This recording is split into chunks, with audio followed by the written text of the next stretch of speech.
नमस्कार दर्शक बंधु। आज रेसिपीटी ହେଉଛି हलदीर तरकारी। शुणिकी चमकी पड़े ना। हाँ, कंचा हलदीर तरकारी।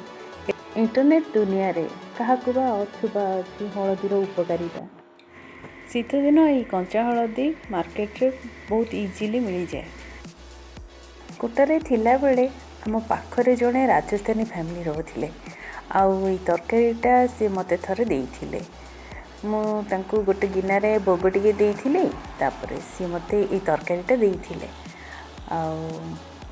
मु खाइला पर सतरे बहुत पसंद होता तरकारी जे कि मुझे रेसिपी पचारिक बुझी आउ सी मते कही जी परिमाणर हलदी नेब से परिमाणर घी नब आउ घीटा जमती तरकारी हैला परे पूरा तरकारी ऊपर घीटा रोथिबो जे कि आम आपको अधिका दिन स्टोर करके रखिकी ताकू खाई परिबा।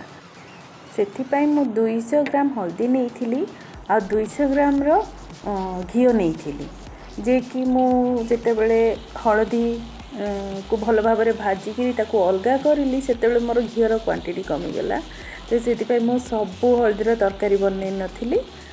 हलदी हो गला पर बड़का घीरे जीरा कंचा लंका आ पियाज भाजिकी से अदा रसुण पेस्ट देती जोटा कि मोर वीडियो हो पार नाला मो फोन बंद हो जाता मुझे जापर नी।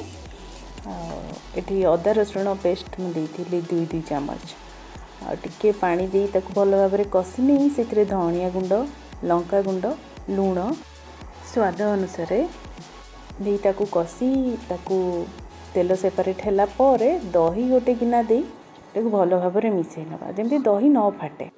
एबे गोटे छोट पैकेट गरम मसला देदेवा। आउ रेसिपीटी केमिति लागिला कमेंट निहाती जणातु। आउ गोटे कथा हलदीर बास्ना समस्त को भल लगी न पारे। जमीती मोर 2टी पुओ बड़ पु को बहुत पसंद हलदीर तरकारी किंतु सान पु बिल्कुल खाई पारेनी। एबे एथिरे पियाज शाग टिके आउ पियाज जोटा कि आम कंचा पियाज ए बजार रे भी अवेलेबल रोची आ टिके ग्रीन मटर दे ताकू गोले नबा। जे ग्रीन मटर एठी ऑप्शनल आउ पियाज शाग भी ऑप्शनल अच्छी से जगह रे आमे बंधा कोबी भी दे परिबा। एबे आमे हलदी पकई नबा। मु एठी संपूर्ण हलदी नेनी जमती 150 ग्राम खंडे नहीं 50 ग्राम मोर अधिका हो डरिक मुदेली।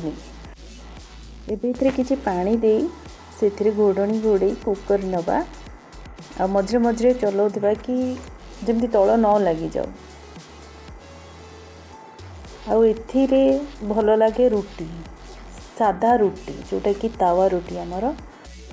एबे आमर तरकारी कंप्लीट हो जाइए। चलतु आपको फाइनल टच देदेवा फ्रेश धनिया पत्र दे। बहुत दिन वीडियोटी बनैली किंतु एडिट करि पारुनी कि पोस्ट भी करि पारुनी। जदि आपन को मो वीडियो गुड़िक भल लगुच तो आगो को मते इंस्पायर करबा पई तो सब्सक्राइब करंतु चैनल टी को। जदि फेसबुक रे देखुछथि मो वीडियो को नहले इंस्टाग्राम रे देखुछथि तो फॉलो प्लीज करंतु। वीडियोटी को शेष पर्यंत देखि समस्त को अनेक अनेक धन्यवाद। रेसिपीटी को ट्राए करंतु आ कमेंट रे जणातु।